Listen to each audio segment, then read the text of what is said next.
এই বিড়ালটা আমার বাসায় ১ম নিয়ে আসলাম। নিয়ে আসার ১ম থেকেই শুধু মিয়াও, মিয়াও চিল্লাচিল্লি করতেছে। কিছু খাচ্ছে না। তারপর ধীরে, ধীরে ওর সাথে মেশা হচ্ছে। মেশার পর থেকেও কানাদানা শুরু করছে। এখন একা, একা থাকার চেষ্টা করছে। আমার মেয়েকে খুব ভয় পাচ্ছে। আমার মেয়ের কাছে আসছে না। রাতে খুব চিল্লাচিল্লি করছে। ওরে থাকার জায়গা তৈরি করে দিয়েছি। তারপরও সেখানে থাকছে না। ও খাটের উপর কম্বলের ভিতর শুয়ে তারপর বের হয়ে গেছে। এখন ধীরে, ধীরে পোষ মানিয়ে নিচ্ছি। ও একা, একা থাকতেছে আর ধীরে, ধীরে ওর সাথে আমরা মিশছি। মিশার পর একটু, একটু আমাদের সাথে মিশতেছে। আরে খেলনা করতেছি। এখন আগের মতো ডাক, ডাক এখন আর করছে না। মেউ, মেউ আর করছে না। এখন আমাদের সাথে খেলনা করতেছে। তাই এর সাথে আমরা সবাই মেশার চেষ্টা করতেছি।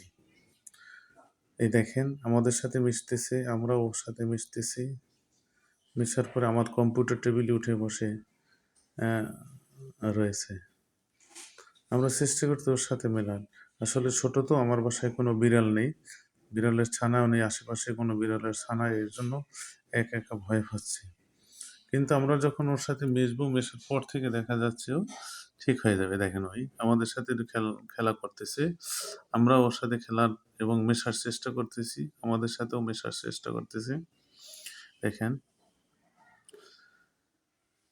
আমার মেয়েকে খুব ভয় পাচ্ছে। আমার মেয়ের কাছে আসছে না। আসলে আমার মেয়েটা খুব আদর করে তো, এইজন্য মেয়েকে খুব ভয় পাচ্ছে। মেয়ে যখন ওর সাথে বেশি মিশবে তখন আসলে ঠিক হয়ে যাবে। দেখেন আমাদের সাথে খেলনা করতেছি, আমাদের সাথেও খেলনা শুরু করে দিয়েছে। রাত্রে দিয়েছি আপনার মাছ এবং ভাত, সকালে দুধ দিয়েছি।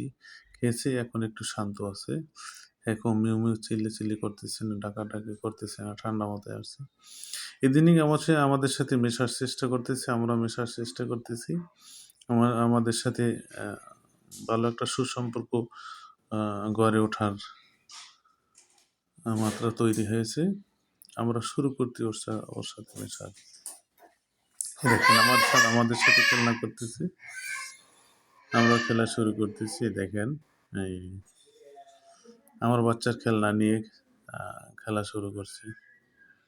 আসলে আজকের দুপুরে ওরে নতুন নিয়ে আসছি তো, আজকের দুপুরে আমি গোসল করে দিই। দেখেন আমার মেয়েকে যেই দেখছি দৌড়ে গিয়ে কম্পিউটার টেবিলে উঠছে। এই দেখেন আসতেছে। আমার মেয়ে অনেকদিন যাবৎ একটা বিড়ালের বাচ্চা পোষ মানার একটা শখ ছিল। আমি আসলে বিড়ালকে পছন্দ করি না, কারণ ওদের লোম যদি পেটে যায়, মুখে যায়, অসুখ হওয়ার সম্ভাবনা থাকে। সেই জন্য আর কি আমি নিয়ে আসি না। কিন্তু অনেক কান্নাকাটি করে, অনেক চিল্লাচিল্লি করার পরে আমি চিন্তা করলাম যা একটা বিড়ালের ছানা যদি বাসায় থাকে খারাপ হয় না। তাই নিয়ে আসলাম। ওই যে দেখেন ওর থাকার জায়গাটা, আপাতত এই থাকার জায়গাটা তৈরি করে দিয়েছি। দিনের বেলায় ওখানে যেয়ে বসে আর একটু ঘোরাঘুরি করে ঘরের ভিতরে। সবাইকে আর কি আনইজি মনে করছে যে নিজেকে লুকাই, লুকাই রাখে।